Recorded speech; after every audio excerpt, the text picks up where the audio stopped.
Good morning, AKAPADers. If you can't tell by the sun, we're in the early AM here in Center City, Philadelphia. I'm Peter A. DeLuca.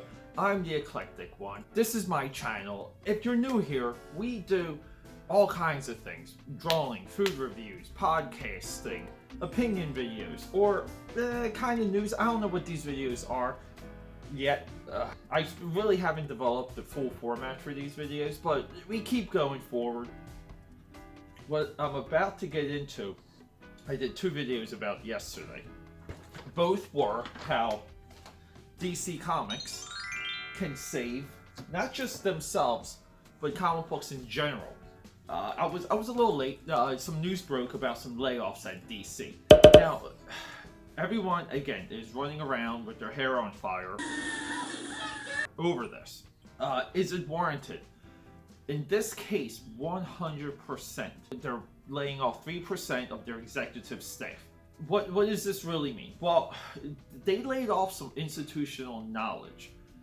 Long-term art director, long-term, sales marketing VP. So what does this translate into? It's very simple. It saves money. So outside of the executives, DC's also cutting back their publishing. They're going down to 52 titles. 52 is something that DC has been somewhat obsessed with. It's the new 52, the 52-week miniseries or maxi series, or epic, more or less. They're cutting down their books. So those are creatives now being laid off. So they're losing creatives, they're losing executives. In all, they're just trying to save money. Usually when executives get let go, that means that it's almost like a buyout. The long-term potential of that executive, meaning 401k, pension, any type of payout, and you view that as a saving in the long term. So it's bad. This is really bad news. Not just for DC, but in comics in general. But DC, even now, they're the ones propping up the industry. They're producing the better books. The books look better. The books are consistent. It's still a event-driven mentality, but it's a lot better. It's a lot well-maintained. Far better than Marvel. Marvel is in a SJW spiral. Not just SJW. Marvel has lost control of editorial, which is the most important factor in any discussion regarding Marvel. It doesn't matter who's making the Marvel books or what their political background is or what their personal beliefs are. Marvel is not being Marvel.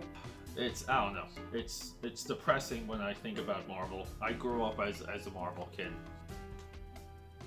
The other hit that DC is taking is they're losing their collectible division. So DC Collectibles and DC Direct have been a staple in comic shops for a very long time. They've made some insanely impressive product, awesome action figures, statues, props, it goes on and on.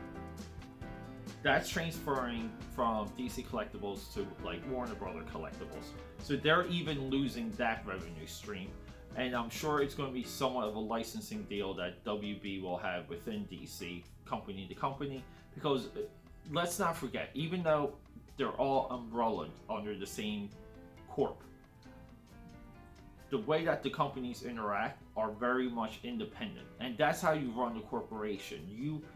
Sometimes you make a judgment call and you keep something afloat. I really believe that's what Warner Brothers is doing with DC Comics. They're making a judgment call to keep DC afloat, but they're giving them a chance to survive. Now, everyone else too is flipping out that the Jim Lee Hush Omnibuy was canceled. I don't think that's an indicator to anything. That just seems books get announced and canceled all the time. It's a part of publishing. Sometimes it's a decision on materials. Like you don't know what's behind that decision. It's very hard to speculate. I don't think it means much unless we have something direct. So, yeah. Yesterday, I did two videos on how DC can save themselves in comics.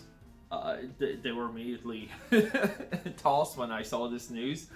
But this is part one. And part 2 is going to be, I'm just going to do one of those videos all over again. Why not? And I'm just going to throw some ideas and some thoughts out there to exactly on a publishing and editorial sense.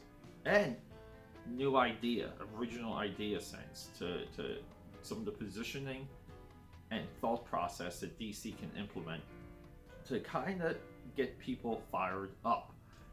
That's what the comic industry needs right now. It literally needs a fire to get itself going. It seems to be at somewhat a civil war, and it's everyone is losing. Mostly of what's happening is everyone's going to lose comics because there's no common ground being discovered within the two ideologies between what you would call Comicsgate and the comic book industry. The middle has eroded and everyone is suffering because of it. Now, this is also a vocal minority on both sides trying to dictate the script. They're trying to run the story. DC Comics is definitely getting infected with some of this at this point. Marvel's just about dead. There's no rebound for Marvel unless it totally crashes down and gets absorbed by another entity when it comes to perhaps licensing, or it gets completely brushed into the Walt Disney side of the company, meaning that DC will just use Marvel as a label. That's very possible. Probably more cost effective. There's probably more bang for your buck with that position.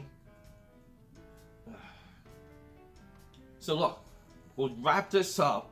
Shorter video. Part 1 is out of the way. Thanks for hanging out. Subscribe and support. Get ready for part 2, how DC can save the comic industry. Let's do this.